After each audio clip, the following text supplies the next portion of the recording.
Hello, everybody. So, yeah, that was just my little contribution to the day. Here in Australia, it is Anzacs Day, Australian and New Zealand forces. That's what Anzacs are.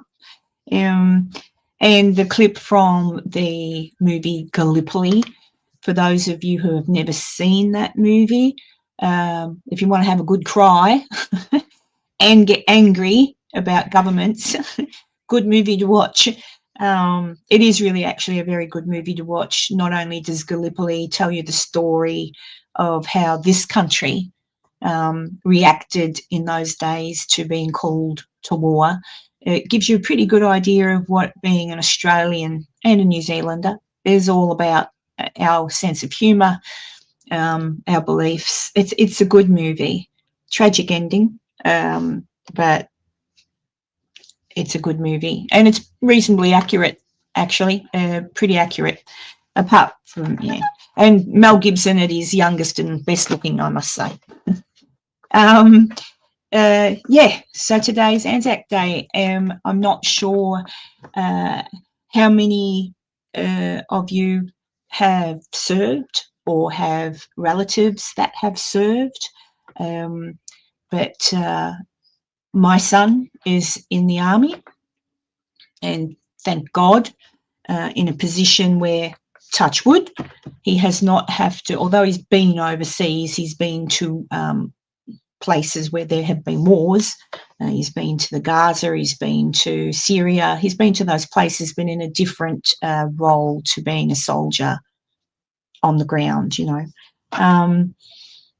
So, yeah, I just thought it was an important day to remind everybody why we're still speaking English and do have freedoms, even though some of our freedoms are being threatened, but that's a whole other thing. Yeah, I just thought it was an important thing to do. Hey, Ash. Hello, Ash. Hi, Julie. Yeah, well, I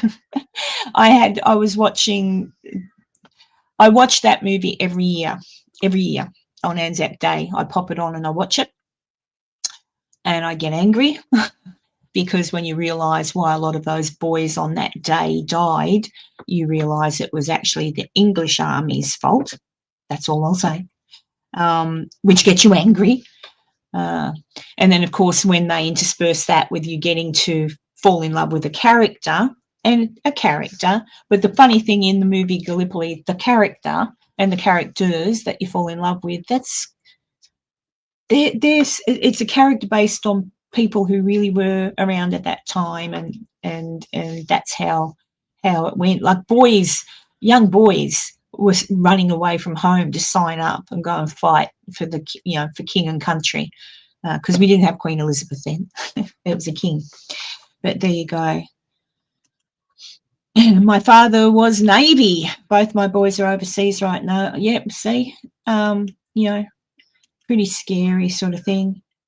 Oh, good on you, Ash. Yeah, my son peeing down rain here, so I didn't get to go to one this morning. I generally like to go, but I know that my son, he's in Canberra. They'll have a pretty big to-do in Canberra. All of the capital cities here in Australia do. All of the small towns do. Sometimes when you go for a drive around Australia, I don't know what it's like per se in America or England, but certainly in Australia, when you drive through a small country town, back in the day when World War I in particular happened, so many of the boys, nearly all of the boys in the towns, and I know it was the same in America, all of the boys went off to fight and were annihilated. So when you drive down these little country towns, they often have avenues, like an avenue of tree-lined avenue with some statues and memorials to the soldiers who gave their life. So, yeah, pretty sad, but there you go. Yeah, see, a lot of us. Oh, hello, Shape. Hi, sweetheart. Stretching. Good on you. Yeah, I'm just talking. Actually, I never asked you, John, and you're listening, so probably not typing, but I don't even know if you've ever served in the army, maybe not, but yeah, I'm just giving thanks and remembrance today to those that have fought in wars and given their lives so that we can walk around, talk English, not talk Japanese, not talk German. we're and thank you to those men and women that did give their lives, and it's important to remember them. For those of you who don't know, you might be interested to know that my grandpa, my pop, I had most of my family on my dad's side were in all of the wars, the Boer War, World War One, World War Two. But my grandpa on my mum's side, he was in World War Two. He was stationed in New Guinea, but he was present in Darwin when the Japanese bombed Australia. And I brought it up because I thought, just to make sure everything's correct. Hey, Tanya.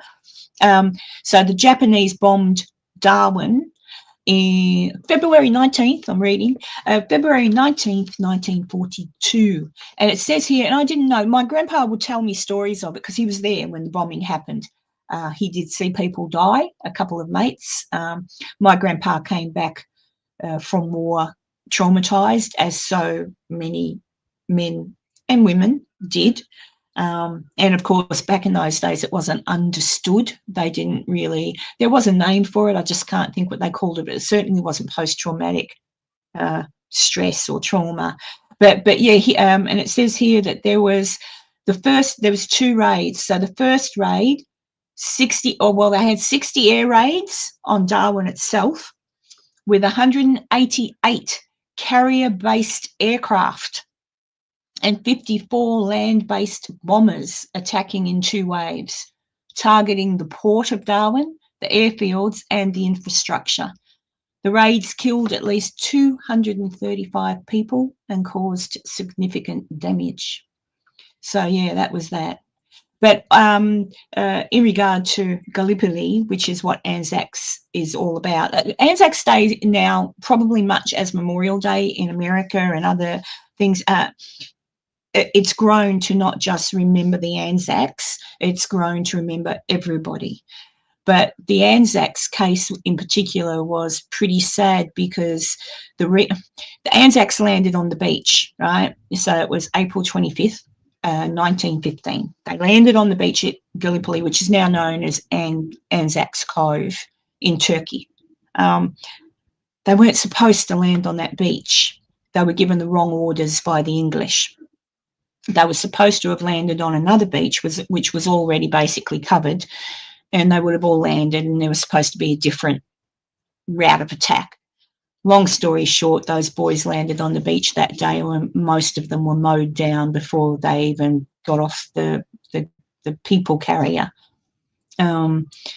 I think, what was it? Let me see. Approximately, numbers from the War Memorial anyway, numbers are 620 Anzac soldiers were killed on the first day, with many deaths occurring on or near the beaches, and particularly Anzac Cove. And they say the precise numbers because of what was happening, obviously, and the chaos. They're not sure. Could have been more, but at the moment the numbers are that much. So pretty horrific. Pretty horrific is all I'll say. Yeah, shell shock. Thank you, Julie. Shell shock. That's what they used to call it. And then they send the men off to make baskets.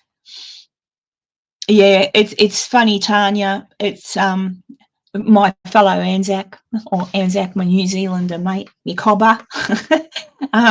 Yeah, it's a pretty heavy day, but I'm glad a lot of people remember it, and sad that a lot of people don't. I think when my boys were at school, and when they were at school, Anzacs Day, it was generally, it wasn't. They were at school. School got stopped, so I don't know exactly why public holiday has stopped people going to school. I'm not sure. I could be, but I just remember that. You know what? I might be thinking Remembrance Day. Yeah, I am. I'm thinking November 11th, the 11th day of the 11th month the 11th hour, Armistice Day, as they used to call it.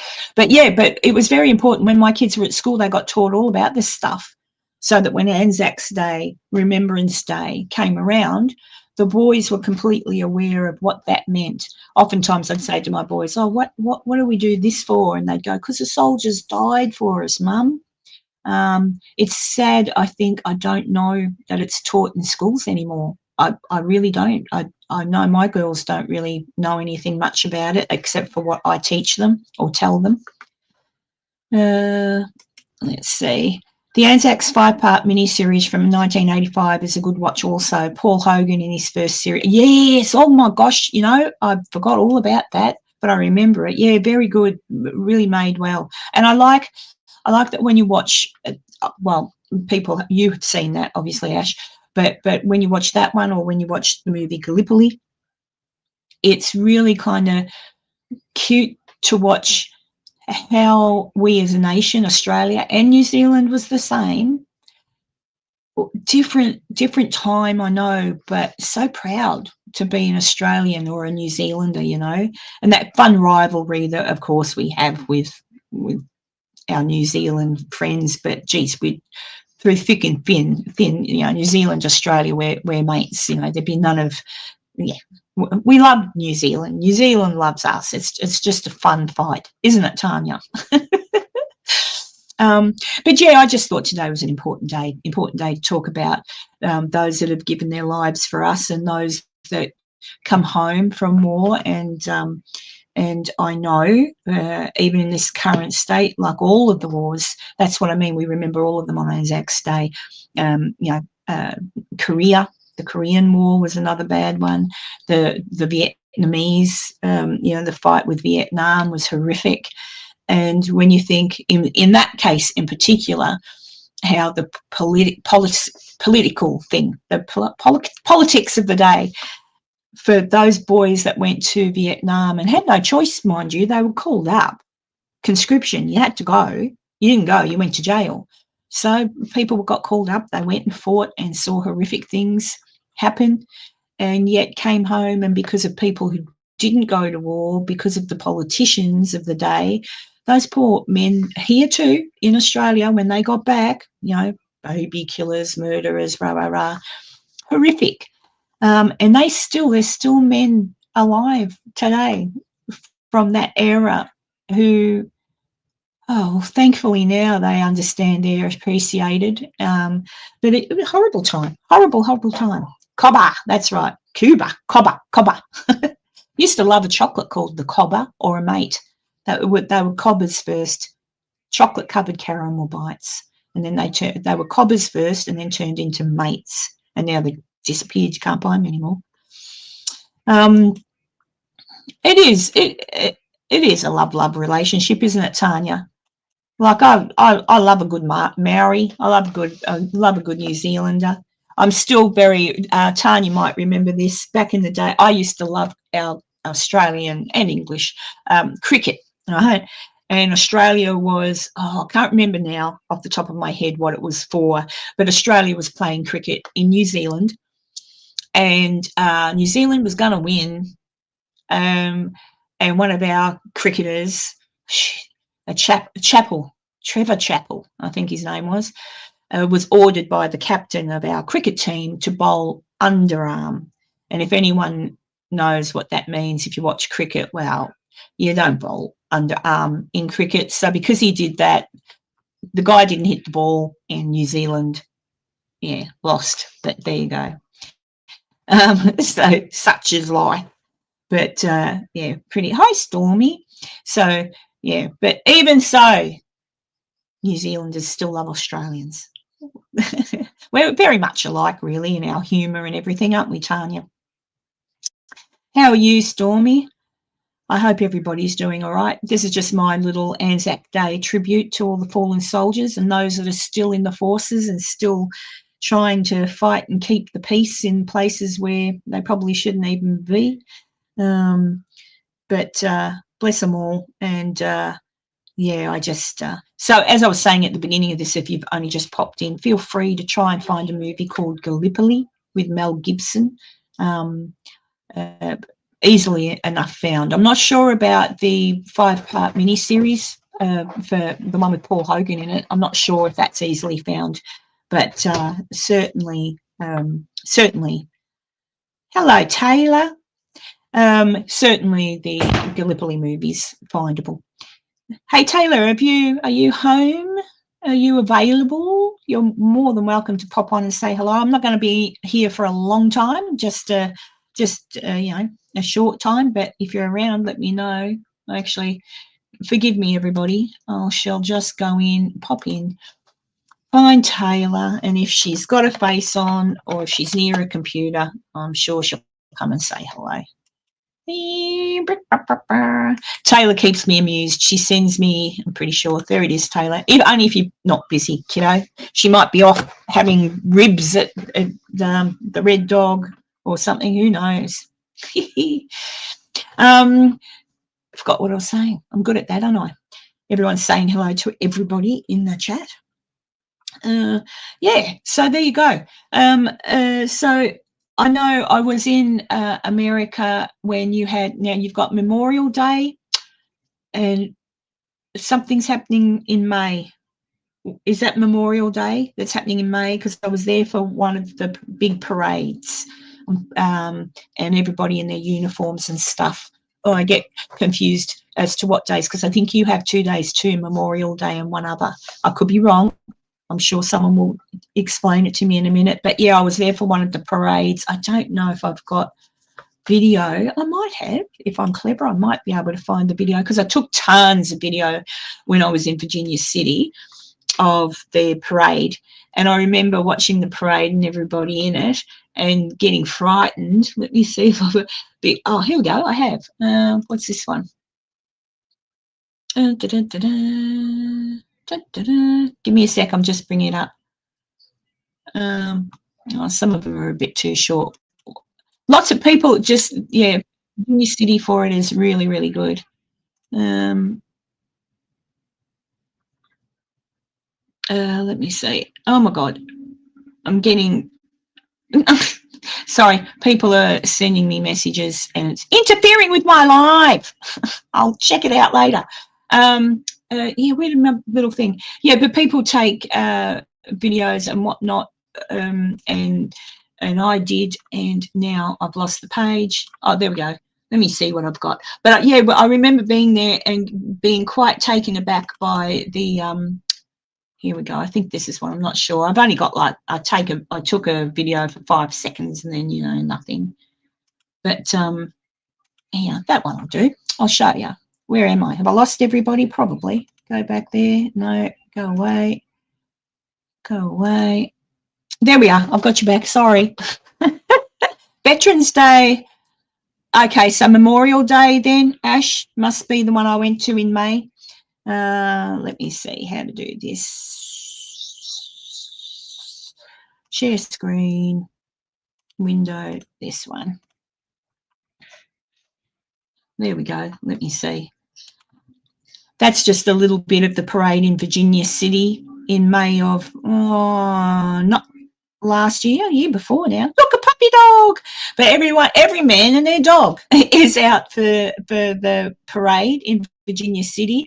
And, yeah, as I say, I was standing there watching all this go by and I got such a fright because in Australia, you know, guns and things, they're not a thing, but people were firing off guns, and I got told they were blanks. I hope so, because I think bullets come down and fall in places. But yeah, it was a terrific time to be there for Memorial Day in America, especially in Virginia City. But there you go. Veterans Day. So yeah, November. I wanted. I was in America in November, but I think I arrived just after.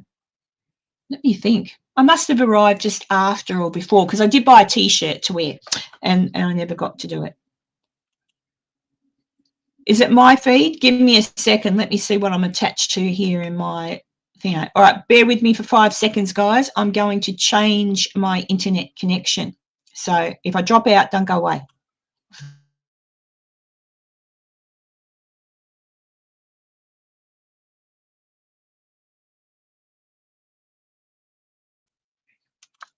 All right. Am I back, Tanya, or am I talking to myself?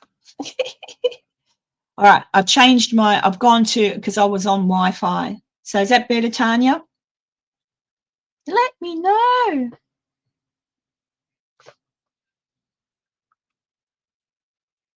Am I better, though? It's not blotchy anymore?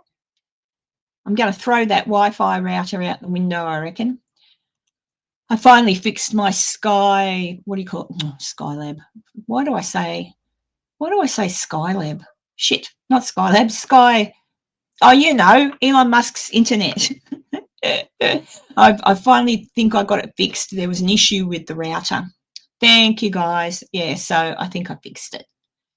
Excellent. I hope it didn't interfere with anything else. Probably. I often find that if I go back and just quickly check on a live, once the live is over and it just sits in, you know, a file on the YouTube every now. Starlink, thanks T. I go back and check, and then I'll see that, because I'm looking and it looks fine to me. The only time I see an issue is if there's an absolute issue and I lose feed and then it buffers. Then I know, but there you go. But Stormy Day, Remembrance Day, the 11th of the 11th. Yeah, that's one of my favourites. That's why I want to get rid of daylight savings in Australia too, because so Armistice Day was, of course, the 11th, on the 11th hour of the 11th day of the 11th month, November. I'm trying to think of the year 1922. That's off the top of my head, so someone could Google that. But Armistice Day, the end of the war, the end of World War One. I think it was 22, maybe it was 24. I can't remember. But yeah, but when they built the memorial in Melbourne, we've got a great big memorial, and there's a light or a hole in the roof. So when the sun comes over on the 11th hour of the 11th day of the 11th month, the sun shines through this particular hole and illuminates the memorial. But because they brought in stupid daylight savings, it doesn't happen now, does it? It's all up the shit. It happens on a different day. So it's very annoying, but never mind. But yeah, both remembrance. I don't know, maybe it's just me, maybe it's because I've had family in armies and my son's in the army. But even if he wasn't, even before my son was ever out of nappies, and then again, I was married to a man in the Air Force. I don't know. I just appreciate it, and I'm fully aware of the fact that we would not be doing anything we do now if it wasn't for their sacrifices. 1981 and 1918. It started in 1918. It didn't end. It started, I think. Did it? Oh, hang on. Oh. When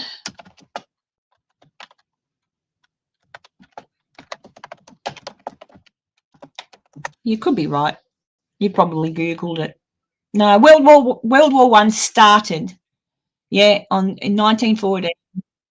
Oh, okay, so that's Armistice Day, November the 11th. There you go. I was off by only 4 years. Thank you for that, Stormy. Yeah, so started July 28th, 1914, and ended with the signing of the armistice in November 11th, 1918. So there you go. Hi, Laura. There you go. Oh, thank you, Taylor. I'll see you in a minute. Taylor's going to hop on and say hello. I did invite Laura, but she must be too busy, or she hasn't got a face on. And I did invite Carla, but she too must be too busy. It's very hard. When you don't have your face on, you've got to work with a little picture. But as I say, it's not going to be a big one, not going to be a long thing. It's just my way of reminding people and to think a little bit about how lucky we are to be here. Hello, my darling Taylor. Hi, Ken. Oh, it's all right, Laura. You never check anything, but I love you. It's okay. How are you, Taylor? Doing well. Yeah. I'm in my garage. I was going to put up things and make it look all pretty, and I thought, yeah, it's a spur of the moment live. I'll just do what I want. It's not like I'm a big star or anything. I don't have to look like I'm professional. I'm just me. So yeah, I just showed a little bit. I've got tons actually. I should all put it together one day. When I was there in May of, I can't remember. It was May. It wasn't last year, was it? It was the year before. Yeah. And Memorial Day in May, isn't it? Memorial Day. But Virginia City puts on an awesome show of support for everybody when they put on their parades. It was awesome. And I was gobsmacked because here in Australia we put on our parades too. But I have to say, the Yanks, you shit all over us with your parades. Well, especially Virginia City. Yeah, we have parades all year long. Any excuse for a parade, I say, usually. Oh, absolutely. It's just, yeah. And, you look pretty in red. You look lovely in red. Thank you. And what time is it currently in Virginia City? 6:30 p.m. Oh, there you go. Not too bad. Yeah. Not too bad.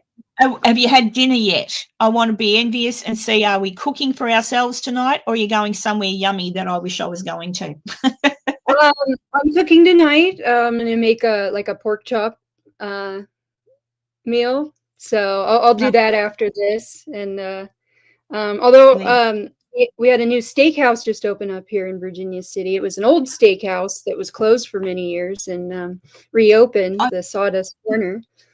Yeah, I saw someone put that on Facebook and I went, all these restaurants opening up and I'm not there to eat. I'm telling you now, yeah. I'm getting that. Yeah, it's very fancy, fanciest joint in town for sure. I got to try it this weekend. A friend came to visit and yeah. we went Have out fun. there. Yeah, so when you come. Oh, sorry. Yeah, when I come, there'll be plenty. I'll come again thin and I'll come home again fat. But I'll try and what I'll do is I'll plan it carefully. I'll plan it when I come next time.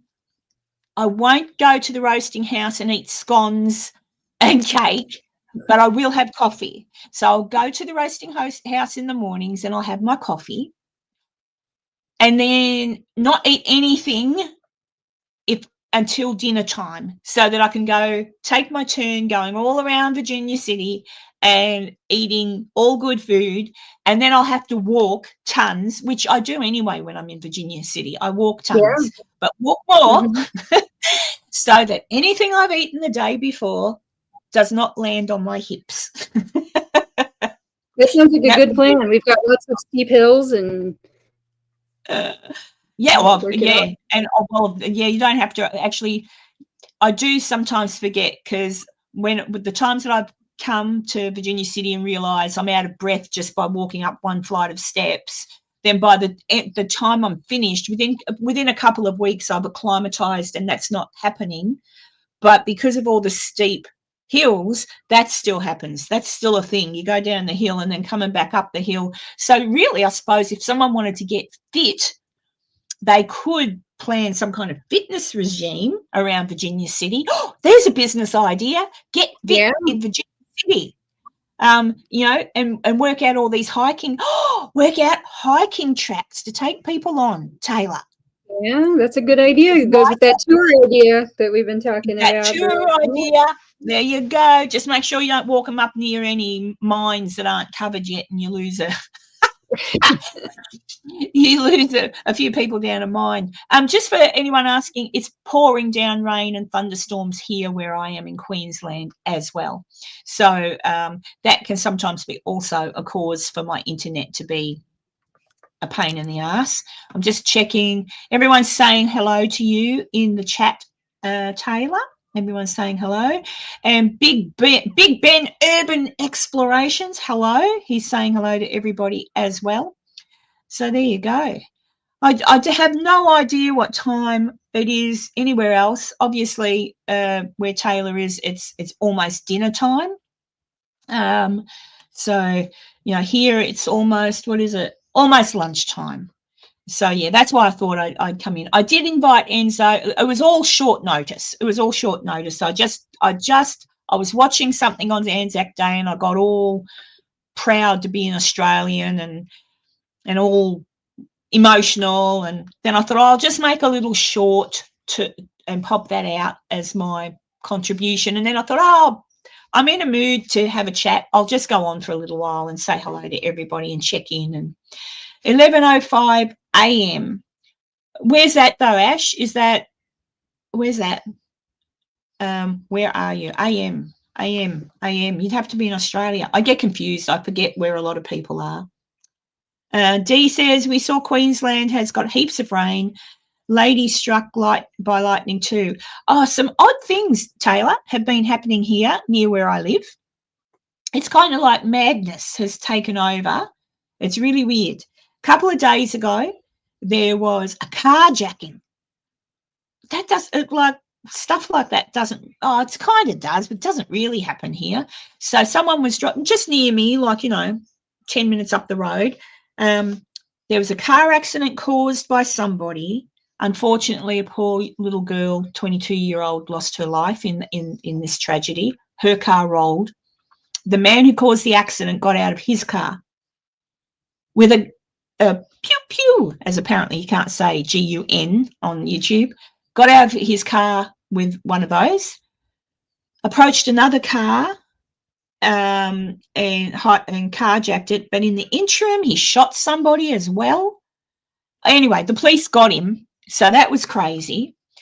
And then also on Monday night, just gone, there was some kind of big space thing, it looked to me, I've seen the footage, it looked to me like a meteor or possibly space junk, but it was lit up the sky around here in New South Wales. So I dare say, although it lit up the sky here, it was probably closer to the border of New South Wales and Queensland, and it looked like it was heading for the ocean. Of course, all the UFO people, the alien crashing. I really just think it was it broke the sound barrier. Yeah, it broke the sound barrier. I'm curious to hear Enzo's take on that. Yes, well, I did invite Enzo in as well, but again, all short, like 10 minutes before I was going to go. So, but Enzo will probably tell us. I think he thinks it's related to UFOs. I'm not sure, but he'll talk about it. He'll probably say something on that about that. Big Ben, I was born and raised in Brisbane originally near me. Then moved to Mount Gravatt, near me, before moving to Adelaide. There you go. I live near all those places. Adelaide's quite nice. I've lived in Adelaide. I lived, Ben, out near Elizabeth. In Salisbury East is where I lived, in Farmer Street. There you go. I can't remember. What number was I in Farmer Street? Either 10 or 14. It was right at the end of the street. But I liked it there. I would go shopping in the Salisbury East Plaza and sometimes to the Elizabeth one. But that was a very, very long time ago. Very long time. Let's see. Dee, they used to have a plant nursery. Who used to have a plant nursery, Dee? I've missed something, have I? Lots of things change. Sometimes, I don't know, you're far too young to have this issue, I think, Taylor. But sometimes I remember a place or somewhere I went and it feels like yesterday. But then when I really think about it, it's like 40 years ago or something because my kids were babies or whatever. And it makes me feel really, really old. And I think, oh, my God, is that what happens when we get old? When we get old, we've got our memories, but we forget that it was so long ago. And we talk like it was just yesterday, and we're surprised to see that things are gone. The joys of getting old. No, I experienced that too.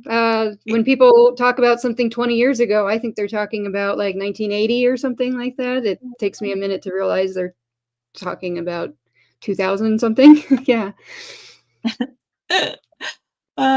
Let's see. I was in Craigmore, South Australia for 25 years before moving to the country. And Dee says, Ash, their house is so old, has spirits hanging about it, won't let us investigate it.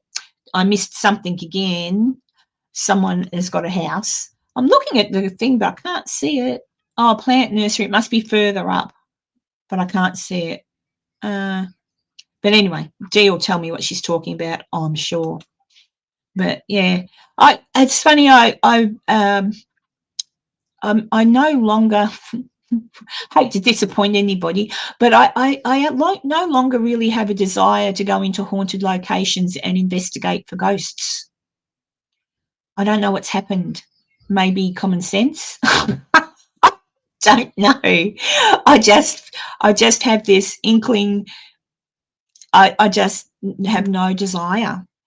If I'm in a place and it's old, I will still be me, and I'll still talk out loud and look at the place with interest and stuff. And if something should happen, I'll take note. But yeah, I don't know. Been to so many places, Taylor, so many places, and spent money getting to all these places, and nothing, nada, nothing. Yeah, And I you think, make friends everywhere you go, so I would imagine the spirit no, world would be equally friendly to you. And that might be part of it. That the fact that you have been to so many of these places, as far as I know, you've been to almost every one of the major sites, right? In a relatively short period of time, you've done some whirlwind, yeah, tours and things like that. And if there's not like compelling evidence coming out, then I think it's natural. yeah. I'll thank you for that clarification, Dee. And Julie says it's okay, Karen. It's up to you how you feel. Yeah, it's just because I have been to all these places. When I go to all of these places, because they're historical, nearly all, I don't think. Apart from the hospital in West Virginia, which you would classify, although that was built in the 20s, but so far as when I'm talking castles, Virginia City, anything really old, none of it, being in those places by myself, I'm just in a building, but the history of those places is what gives me a thrill. So I walk into a place and knowing, for example, that some famous person from the past has actually walked up the same steps that I've just walked up, or touched the same hand railing, or I'll touch the bricks and I'll go, wow, I don't know who it was that placed that brick there and put that mortar there, but look at how long ago that was. And I wonder, like I approach all these old places in a very different way. And maybe, I don't know, since my trip to England, since that night at the Ancient Ram Inn, something changed. It just went flip. It's like a switch went off in my head, and I went, we're not supposed to know. We're never going to know. We're not allowed to know. We're not supposed to know. We've just got to have some kind of faith to know that when we go somewhere, and we'll find out when we go. Simples. Because as I've said before, I think if we actually proved it, I think if we actually proved it, it could cause chaos, because people would go, terrific, I hate this existence, I'm off.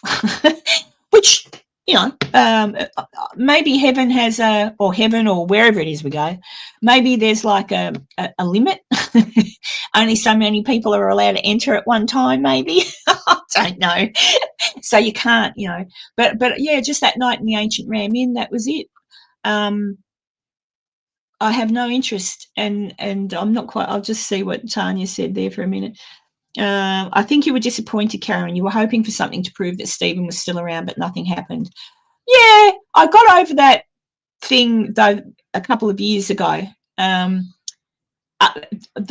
think it was because the people I was surrounding myself with were doing this with their different channels, and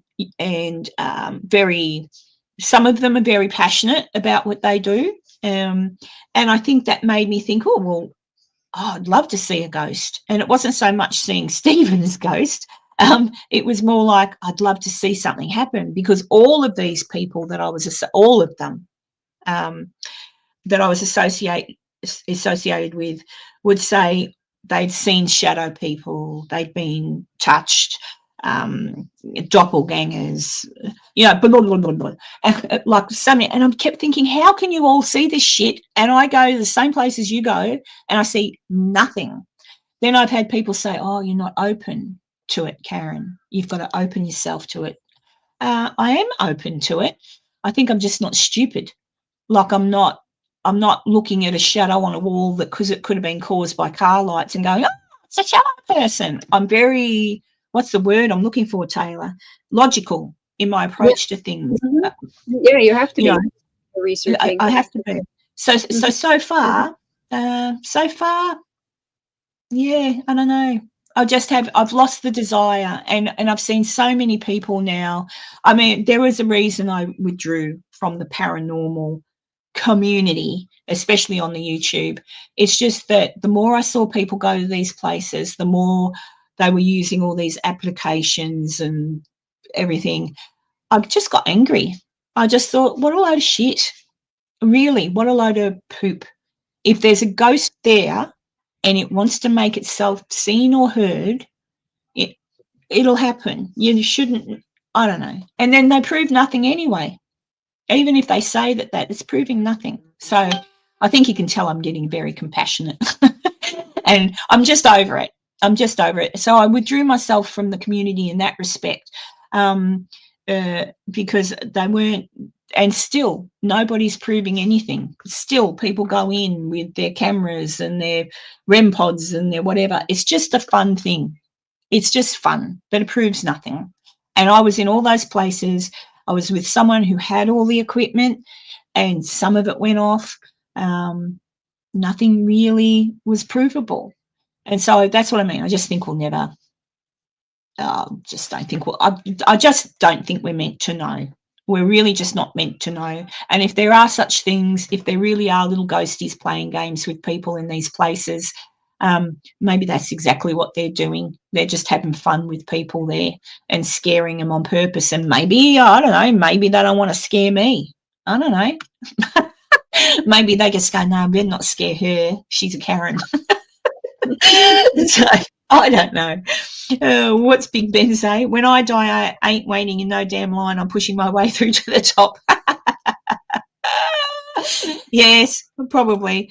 Yeah, Karen, that's exactly what turned me off the paranormal. I love urbex and just exploring. Yes, it's interesting that you should say that, Ben, because I can watch other people's content.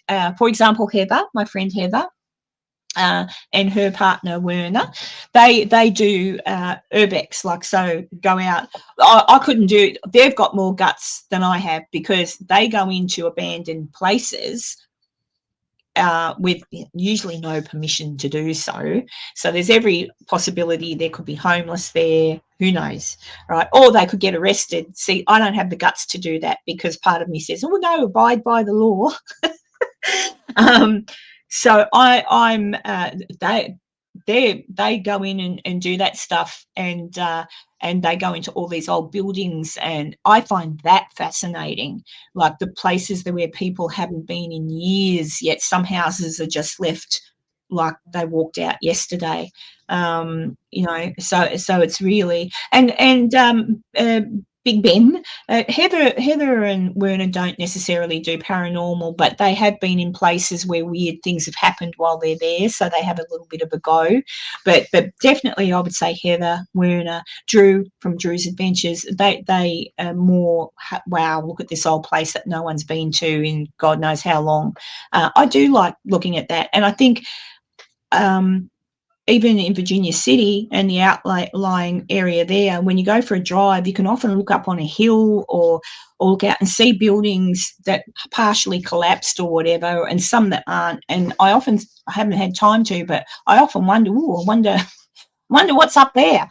And that's not because I'm wondering, is there a ghost? I'm thinking to myself, I wonder what's up there. I wonder what I could find, maybe an old tin mug from someone who drank, coffee over the fire at one point, stuff like that. That gets me excited. History gets me excited. I've given up on ghosts. I'll wait until a ghost taps me on the shoulder and then I'll let you all know. Strange things happen. I admit there's, with the word paranormal itself, meaning, things that you can't explain, absolutely weird things happen that you just can't explain. And even Taylor understands Taylor having lost her daddy, beautiful John boy, not long ago, and me losing Stephen, strange things happened and still do. And I think for Taylor, I won't talk for Taylor, she could talk for herself, but certainly for me, when the strange things happened, or strange coincidences, that's what makes me think that somehow, some way, from wherever they've gone, their energy, their good wishes for us, whatever, are still there somehow. Somehow, maybe they're still keeping an eye on us, and that's what I'm happy to hold on to. And that gets me through the day when I'm feeling crap. And I know it gets Taylor through the day too, to think that her daddy's still keeping an eye on her. And being a mother, not a father, but a mother, if I should die tomorrow and there's a way for me to keep an eye on all of my children, I'll be taking it. Like, I just will. You know, so I think if we're given that choice when we pass on, to keep that eye open, you know, but I don't think when they pass, I don't think they're allowed to interfere. I think they're just allowed to keep an eye on you. You know, maybe a gentle push in the right direction. Who knows what they're capable of? But that's what I kind of, you know, that's kind of what I think. Now, what have I missed? Because I've been yapping again. I'm not a ghostbuster. What's Julie say? I've got experiences I can't explain, and when I died, there was something, and I'm curious. That's what I mean. Let's just wait until we all kick the bucket, and we'll find out then, and it'll be a lovely surprise. But I can say I'm not afraid of dying. I'm just not. I'm just not afraid, because I'm just not. I think because of the death of my son and a few other little things that have happened, and different people that I've spoken to who have, much like Julie, had, you know, near-death experiences. My grandpa had a near-death experience. He had a heart attack and was brought back. I'm just not. I'm afraid of the way I do die. Everyone's afraid of that. Like, I don't want to die a gruesome death. I just want to go to sleep and die. I might not be that lucky. It might not be my choice. but yeah, so I'm kind of, yeah, I think I've made it clear. I'm over the ghosty hunting thing. Every now and then I'll have a look at something paranormal if someone points it in my direction and says whatever.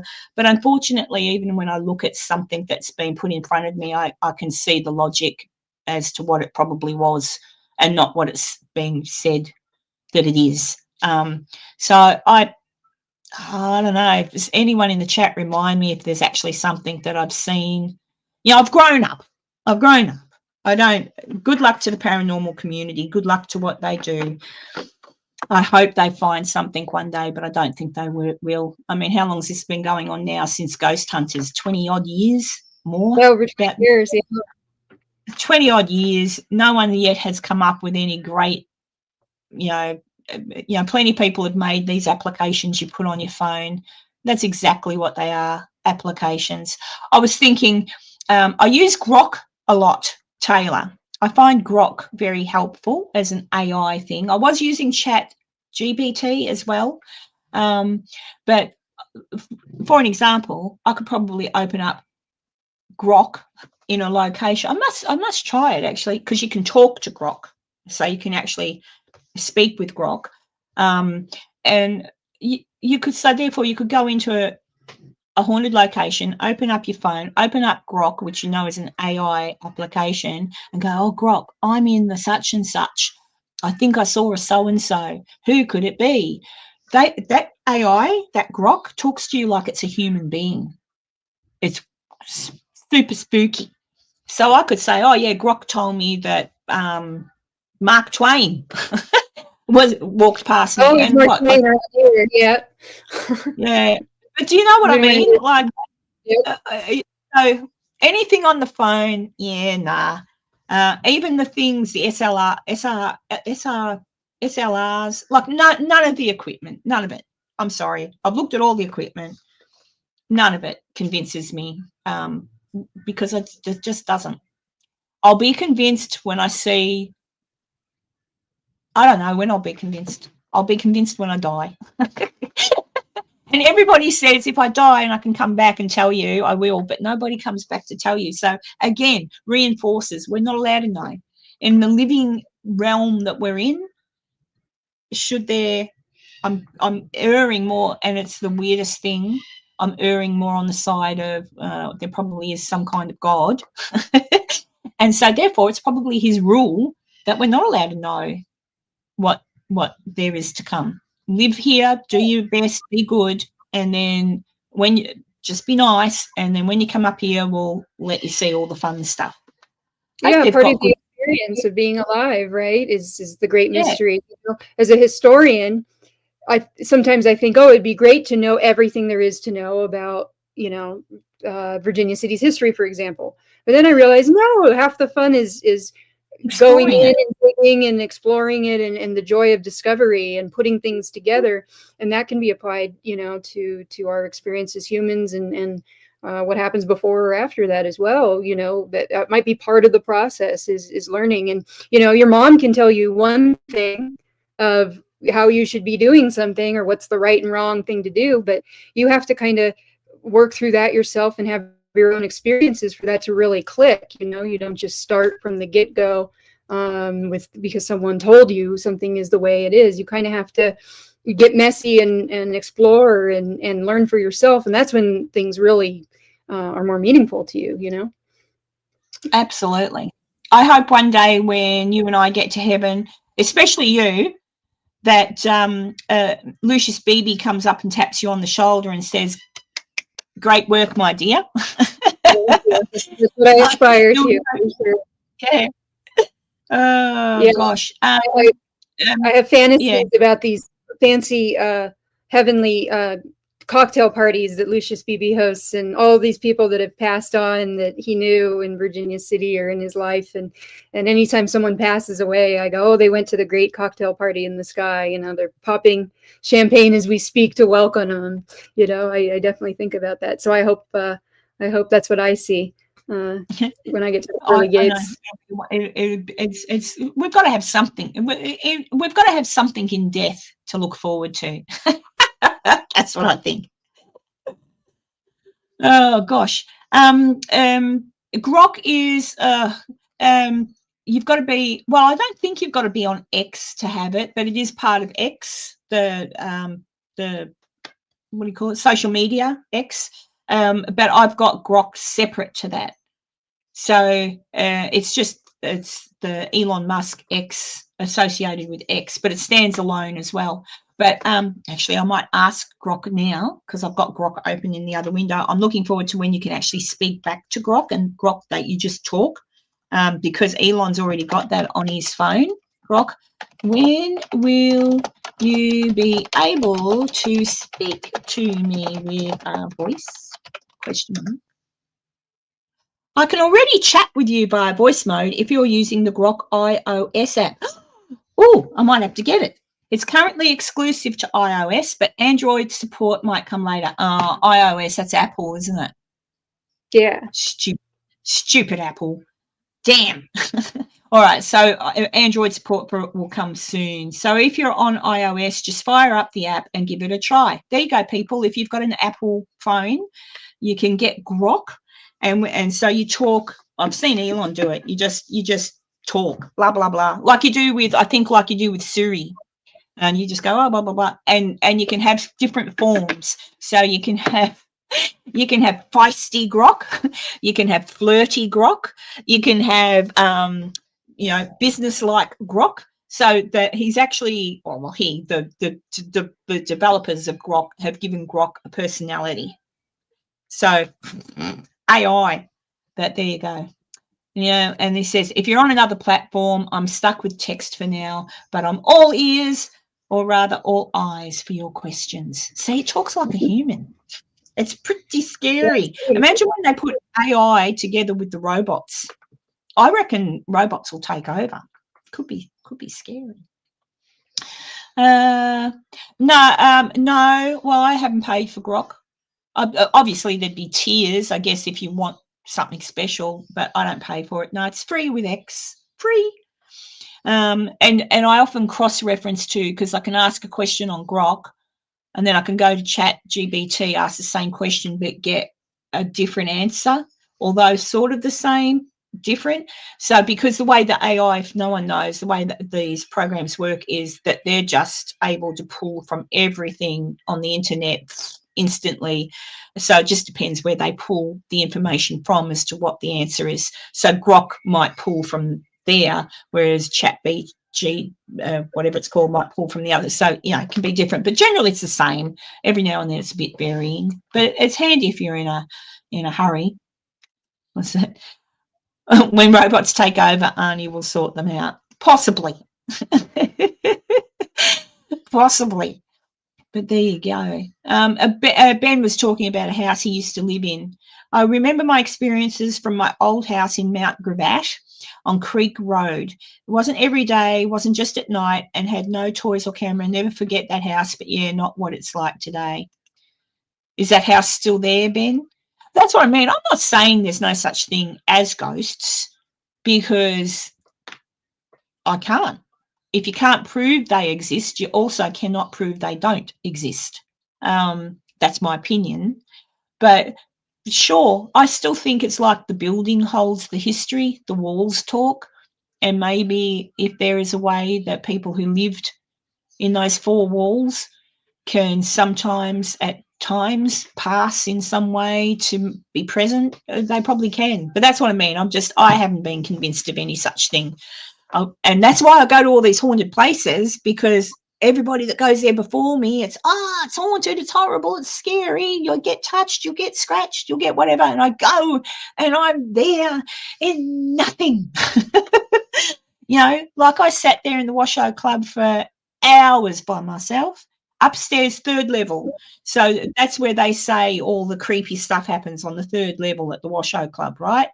I sat there on the steps with my back to the rooms, looking down the stairs, looking down the hallway, just talking, just like I am now, talking out loud to John, who is one of the men who did pass away in the Washoe Club by his own hand, talking out loud to him about the loss of my son. And I'm thinking, you know, then I'd be quiet for a little while and wait and look around. Nothing. I nearly fell asleep. The only thing I could hear was down the road slightly, because they have karaoke night at, what's the bar nearby? Karaoke night.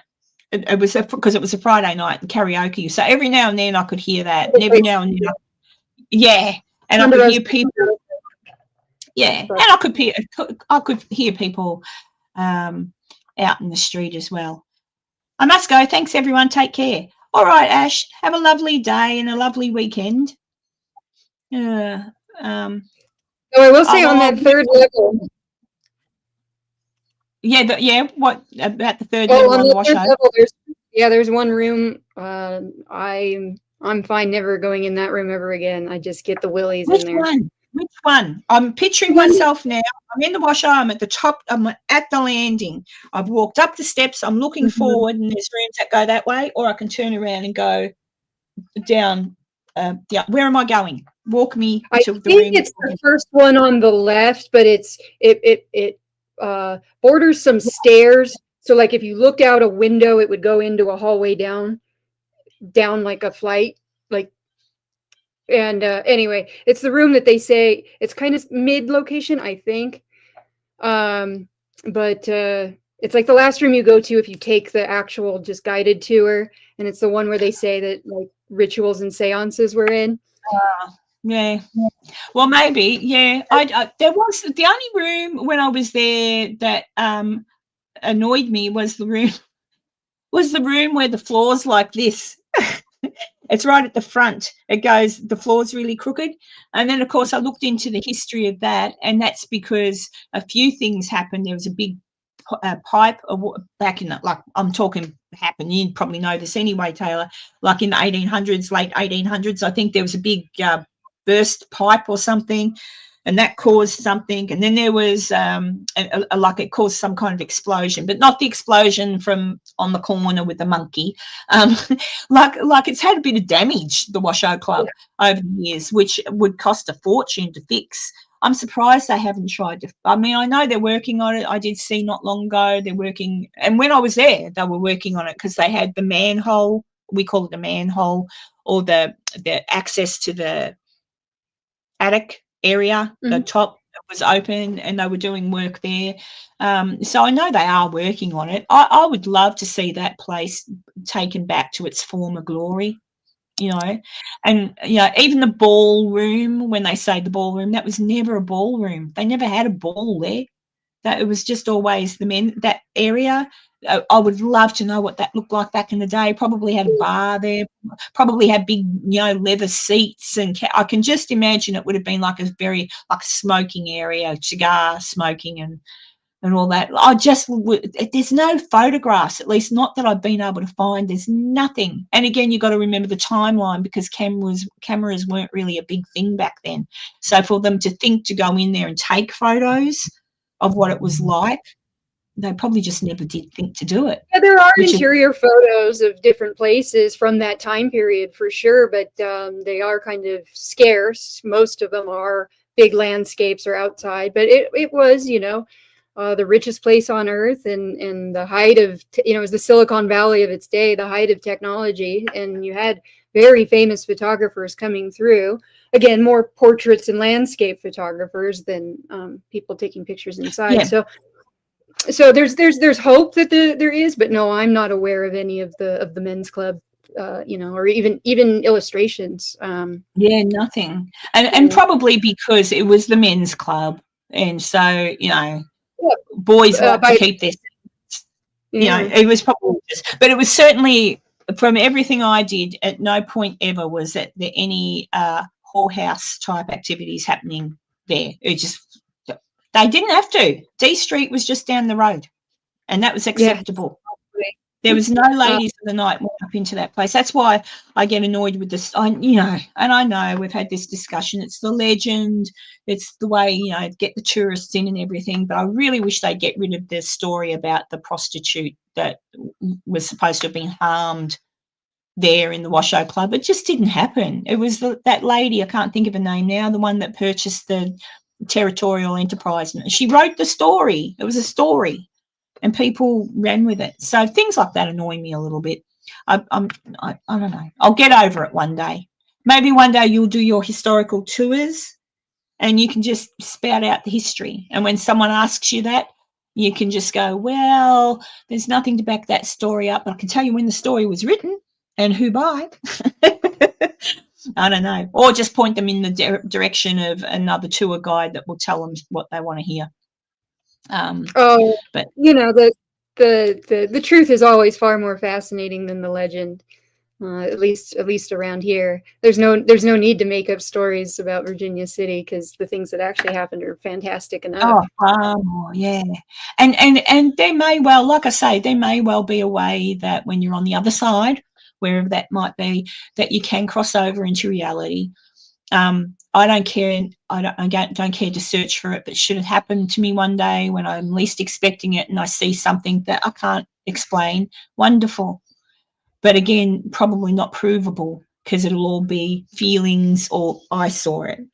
Now, if you and I are together, Taylor, and we both see something the same at the exact same time, well, then that's different. That's, again, though, if you and I, say you and I were the Washoe Club, and we see something, a person walk towards us and then dissipate, you and I both look at each other and go, holy shit, what was that? It still doesn't matter. You and I will know we saw it, but we can't prove to the rest of the world we did. It's our word, and that's the end of it. So I think that's what a lot of these stories are. So you can't say to someone, no, you didn't see something, or no, that didn't happen, because we're not there. So we don't know. It's just they can't prove it. You know, there's a lot of things, though, I think are a load of crap. Like when people say they're hurt by something and show an injury of some description, and I think, yeah, but could have done that yourself, mate. Or you could have, I've done stuff to myself just being out and about in my garden, and come in, next morning I wake up and I've got a bruise or something, or a scratch, and I think, how the hell did I do that? Because in the moment when you're busy, and you're doing things, you can bang your elbow, you can bang your leg, you can pull your arm across something and get a slight injury that in a second you just go, oh, yeah, like that, and keep going with what you're doing. And not until the next day or that night do you realise, oh, how did I do that? Ouch, that's sore. So that happens normally. So to blame that on a ghost, my mind just bubbles. It just bubbles. Yes, sometimes I think about how hard it is. I've been trying for at least probably 2 years now to get video of this darn bear that keeps going into my trash, and it's just right outside my dang window.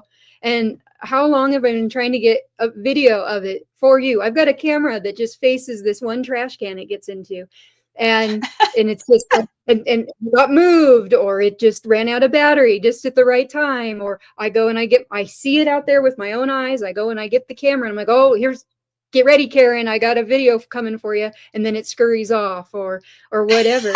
For 2 years now, I've not been able to get footage, and it comes all the time. So it's like, I think about that, like with ghosts, you know, or aliens or Bigfoot or whatever we're trying to capture. So look, that's the thing. Like stuff happens, and just in the moment, oh damn it! So I don't know if I believe you, Taylor. I don't think the bear comes. Yeah, you have every right to be skeptical. I can show you pictures of my trash all over my yard. Well, you could. Look, as I say, I do know that there are people out there that have, I've seen many people, and some people I care about deeply, who have given me, look at this, Karen. I took this photo, and look, you can see the face and you can see this. And I'll look at it and I'll go, okay, where's the face? Then they've got to come back at me and circle it. And then I'll go, yeah, but you've made it so bigger that the pixels, like, you know, I saw one in particular, I can't remember who had it now. It was a photo of a window in Virginia City. Someone had taken a photo and it looked like a person was looking out of the window at them. And it turned out, and they put it up there, oh, ghost, blah, blah, blah. It was actually a poster. There was a poster off to that. So closer looking at it, it was like, oh, I think that's actually like a poster or a picture that you're getting a glimpse of. And that's what I mean. Some people like to jump, and it's, what's the word I'm looking for? There's a word that describes that. But, you know, where you look at something and see something in it that's not something there because like you're morphosize. Yeah. Yeah. So you know, but you know, I've seen some things, and I think it's interesting. I don't know what that is, but that's just it. I don't know who they are or where they were, or I might know who took the photo, but I don't know the circumstances around the photo. So snap, snap, snap, and if something's there, then snap, snap, and it's not. What kind of camera was it? What was the shutter speed? Were there other people around at the time? Like that famous one from Amityville Horror. There's a famous photo of a little boy looking over the banisters, and they said that's the ghost of the little boy that was murdered. It was actually all comes down to the fact that when the Warrens were in there on that day, because it was a photographer with the Warrens that took that photo, their assistant, his name escapes me at the moment, it was a photograph of their assistant. Same shirt, if you look at it, whatever. He was looking out the doorway. He was wearing glasses. He was looking out the doorway, snap, photo taken. Now, did they fake the photo? No, he's probably just gone, oh, what are you doing down there? The photo got taken. They've looked through later and gone, oh, why don't we present this as a photograph of the little boy? And they ended up asking that man, was that him in the photo? He never denied it, but he said he wouldn't say anything bad against the Warrens. So answer, there's your answer. It was a fake photo. But that's what I mean. No one's ever going to be able to prove it unless there's a mass something or other. Like, I don't know what, you know, even UFOs. You get all this footage nowadays of UFOs. Again, it's footage, but it's not clear. Again, unless a spaceship lands right on the top of the White House, for example, and President Trump's standing out there talking to an alien and shaking hands, even then I'd probably think, is this a joke? like, I don't know, like it's going to take a lot to, that'd be weird, wouldn't it? Aliens land on the, like, there's certainly plenty of interesting stuff out there, interesting theories, movies, photos. But again, if it were proven, we wouldn't be sitting here saying, go prove it. Like, we just know. And that's why it takes me right back to where I was at the Ancient Ram in last year, where I just, in a moment, just like that, 1 minute I'm saying, hey, are you here? La, la, la. And all of a sudden, just this feeling, it was, I can't explain it. It was like a wash come over me, and boom, a light bulb went off, as if I'm not allowed to know. You know, and like whomever I thought I was talking to was relaying the message of, yeah, we can't play anymore because you're asking questions we're not allowed to tell you the answer to. Bye. And the house was as dead as a doornail.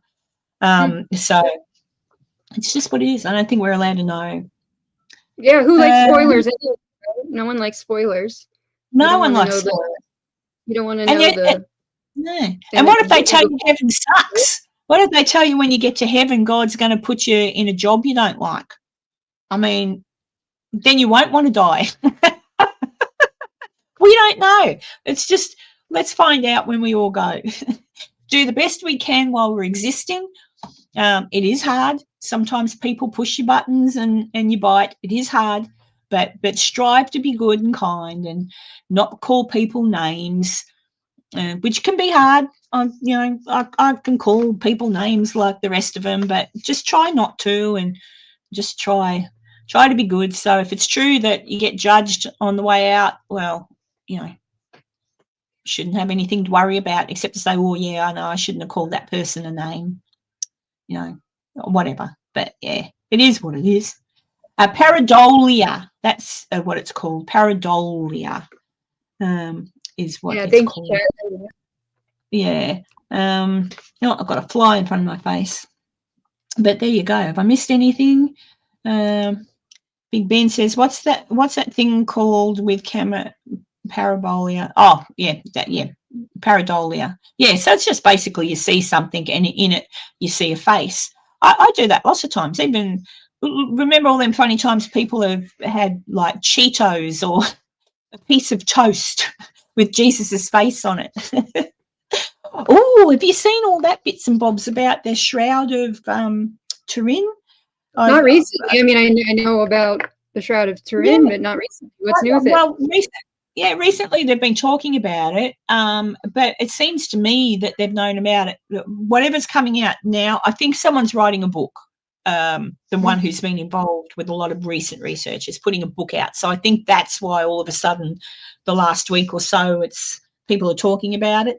But certainly fascinating. Like that's fascinating. So all these scientists are saying that the way that the image, and it's kind of spooky because it's like a negative. That's what they said. It's a negative. And then when you reverse negative it, that's when you see the face and the body. And I'm like, how? And that's the thing. They're saying it is as old as they say it is. And it is, and they believe it is that Jesus was in it. But it's kind of like what they still don't know is how that image was put on the cloth, because they're sort of saying it took an extreme amount of heat to do it. And the guy was using the movie Back to the Future, when Doc says he needs so much energy in a particular tear or something. He needed enough energy to get him back to 1985. Well, it was that energy thing that Doc uses in Back to the Future, that measurement that they said it would have been needed to do the markings on the cloth. And they said, but not that particular measurement, like 100 times more powerful. So they don't know what the energy source was or how that happened, but they believe it happened at the time that Jesus was supposed to have risen again. So I don't know. Maybe Jesus was an alien. I don't know what can cause that. So I think that's the mystery. It's not a mystery. They do believe. Oh, even I know that Jesus was an actual person, like he existed. You can't argue with that. I think just the normal person goes, oh, but how do you come back to life? But then, many things happen, strange things happen. So it's very, very interesting. I would love to know. I don't think they said whatever caused that to happen, because it's not paint. It doesn't go right through. It's not like, it doesn't go right through. It's just on the very surface of the cloth, and they don't know. In this day and age, they do not know how to replicate that, how to do that. So that, it's fascinating. So there's a lot of our history lost, obviously, ancient history that is lost in time to who knows. But it's all very interesting, I think it is. Let's see. What's Big Ben said? Oh, I don't think anyone's seen him of late. He seemed like they did a thing. They took a reverse image from the shroud. So you can see he's very clearly a Jewish man, very clearly. And they did the genetics and the blood test, so AB blood group or something. But he was a nice-looking young man. I don't even know how old he was when he was supposed to have died. I don't know. Peter, I saw you. Too late. Tell him I love him. Oh, sorry, Peter. I said that wasn't Jesus. That was Peter. That was Peter. No. Peter's more fun than Jesus.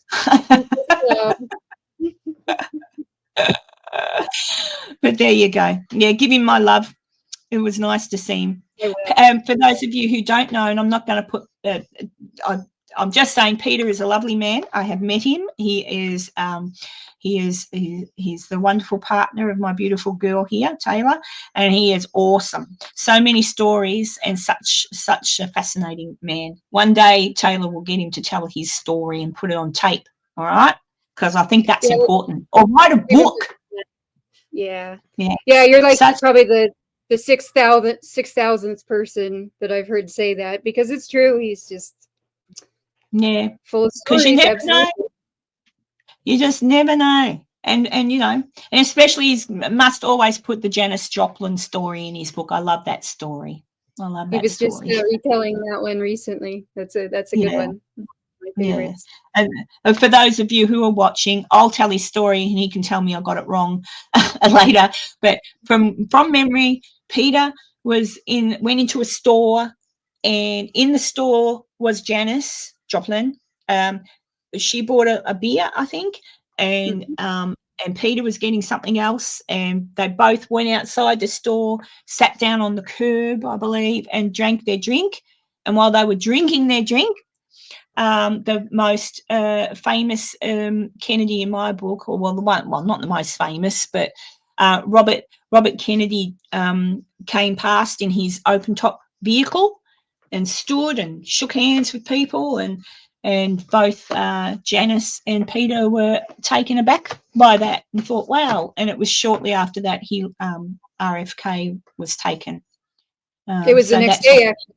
That was the day before he was assassinated that they had that experience. Yeah.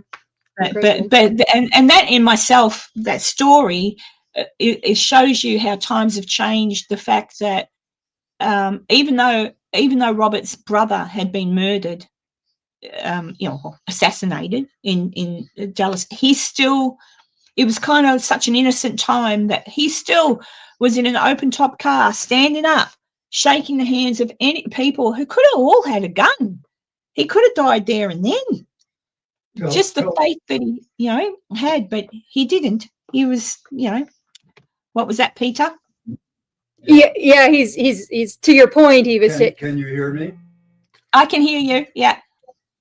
So the car, it was a powder blue Lincoln Kennedy assassination model Lincoln convertible, and it stopped in the middle of the intersection, and crowds of people came.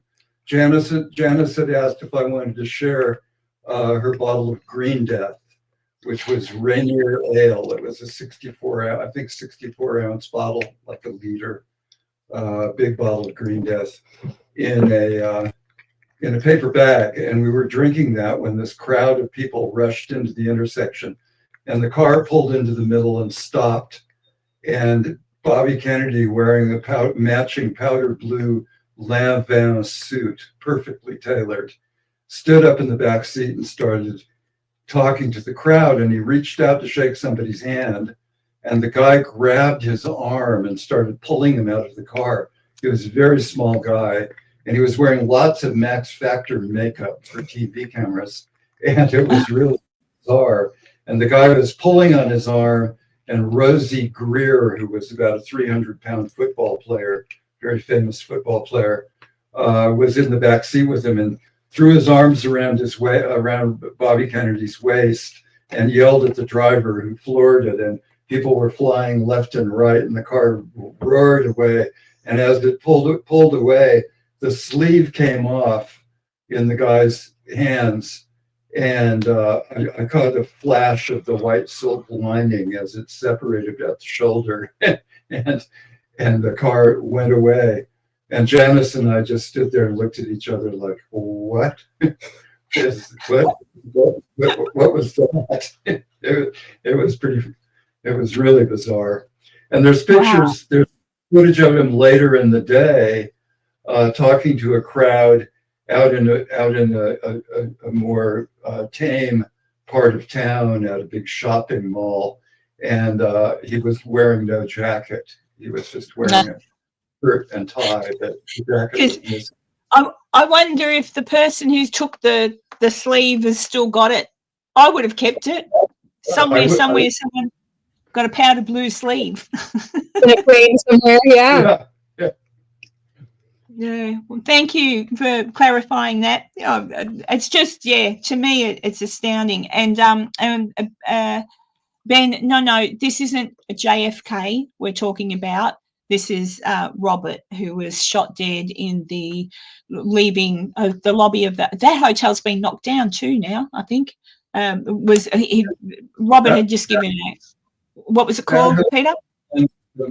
That hotel belonged to some American gangster family named Shine.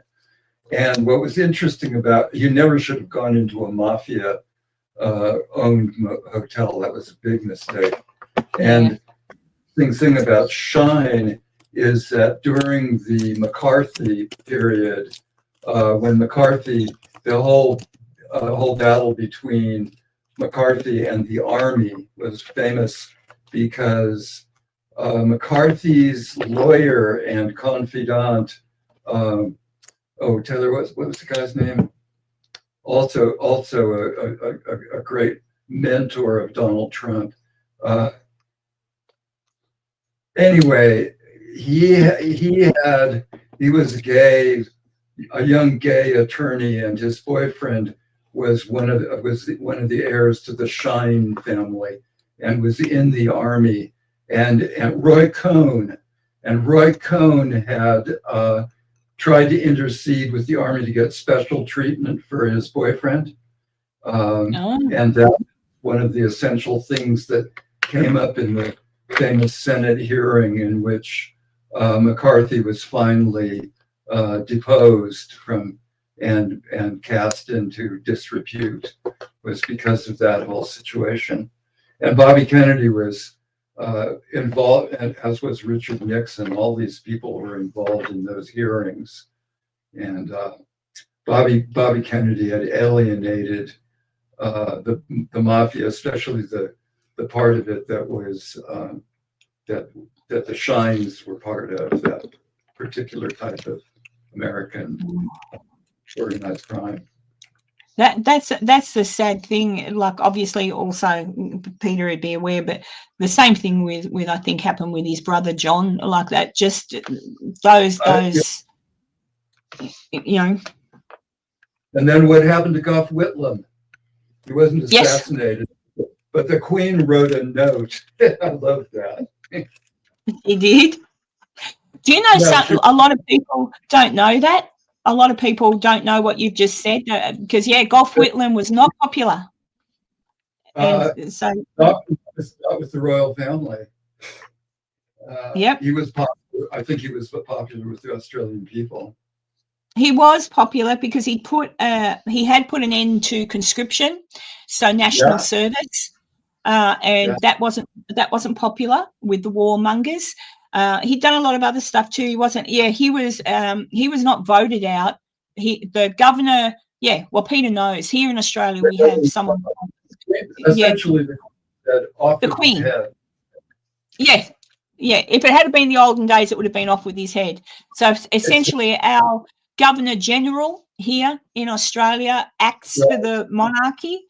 So back then, they wanted Whitlam to resign or get out, and he said no. And so the Queen, although she denied it for a long, long time, but the Queen absolutely did write a letter to the Governor General giving them permission to remove Mr. Whitlam from the position of Prime Minister of Australia. And there's a famous, if anyone Googles it, you can find it probably on YouTube. Just look for Golf Whitlam standing on the steps of Parliament House. And it was a big thing. It was a big thing. So, you got to be careful who you lay down with. So I always think it's funny because people insist, oh, well, the royal family, they're just sort of a ceremonial thing. They don't actually have any power at all. Britain is not really a monarchy. It's a democracy, and the people with the real power are the House of Commons, which is utter nonsense. It's a monarchy.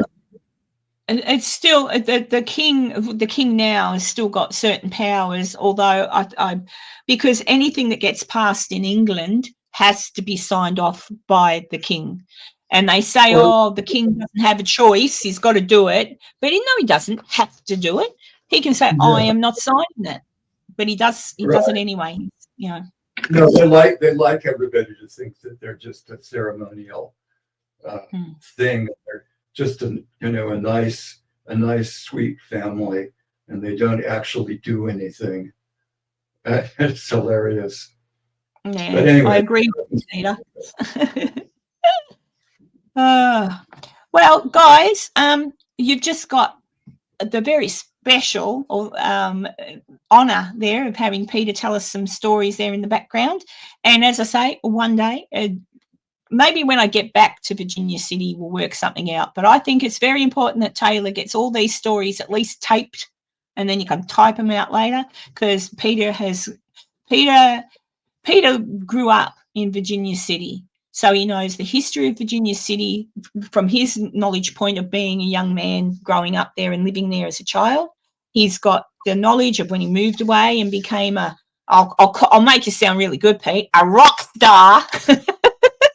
But he's got that, who would hang out with, all these people. And Peter knows Janis Joplin's a favourite of mine. I really do think she was probably, I don't know her, Peter has met her, Peter did know her. I think she was probably just this little sweetheart that got, shit happens, But so Peter's got so many stories to tell, and I hope that they all get written down, or whatever they've got to.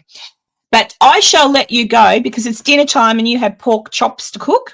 It is lunchtime here, and you have inspired me to go and buy some pork chops because I would like a pork chop and some mashed potato is what I think I'll have for lunch. And I love you dearly, Peter. If you can hear me, I miss you guys so much. And keep on that bear. Still try to get some footage of that bear. And we'll get him one day. Yeah, figure out if it's a boy or a girl, and we'll give it a name. And then when Auntie Karen comes to visit, I promise I'll only leave one loaf of bread or a cake out for it when it comes. That's fun. It's fun. And I'll run. I'll put it down and then I'll run. Can a bear run faster than me? If I put it, so I saw the bear coming down the street and he was on the road and he was eyeing off your bin, and I come out and put a cake down by the bin and go, woohoo, bear, and then chuff it back up the steps. He wouldn't have time to catch me, would he? Let's not test it. It probably depends on what the cake was like. Yeah. Why don't you ask Grok? If you look, Yeah. Grok, what kind of cake do bears love? I'm sure the bears are used to seeing humans. Peter said it has to be a tastier than Karen cake. Tastier than Karen. That's right, because I'm pretty tasty. I probably would be better than a pork chop. All right. I love you so much, Taylor. Love to you, Peter. Kiss Leica and the babies for me. And I'm off to get some lunch. And thanks, everybody, for joining in on this very special Anzacs Day. And to everybody that has served and continues to serve all countries, never forget that you're appreciated, and try not to end up, too far down. Love you all. Okay, guys, thanks so much, and I'll see you next time.